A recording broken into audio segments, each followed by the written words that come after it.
স্বামী বিবেকানন্দ নাকি একসময় চপের দোকান খুলেছিলেন। বিশ্বাস হচ্ছে না তো?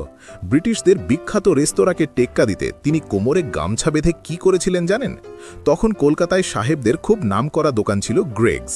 সেখানকার ফাউল কাটলেট ছিল বিখ্যাত, কিন্তু দাম ছিল আকাশছোঁয়া। নরেন বা তার বন্ধুদের পকেটে অত টাকা কোথায়? বন্ধুরা মন খারাপ করে বসেছিল, কিন্তু নরেন ধমক দিয়ে বললেন, টাকা নেই তো কি হয়েছে, আমরা কি নিজেরা বানাতে পারি না? আমরা গ্রেগ সাহেবকে হারিয়ে দেব। যেমন কথা তেমন কাজ। সিমলাপাড়ায় এক বন্ধুর বাড়ির একতলার ঘরে লুকিয়ে খোলা হলো দ্য গ্রেগ ক্লাব। লুকিয়ে কেন? কারণ তখন হিন্দু ঘরে মুরগি ঢোকানো পাপ ছিল, জানলে পিটুনি নিশ্চিত।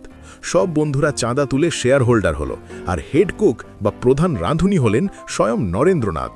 নরেন কোমরে গামছা বেঁধে হাতা খুন্তি নাড়ছেন, বন্ধুদের নির্দেশ দিচ্ছেন, পেঁয়াজটা মিহি করে কাট, ডিমটা ভালো করে ফেটা। তৈরি হলো গরম গরম দেশি মুরগির চপ। বন্ধুরা এক কামড় খেয়েই অবাক।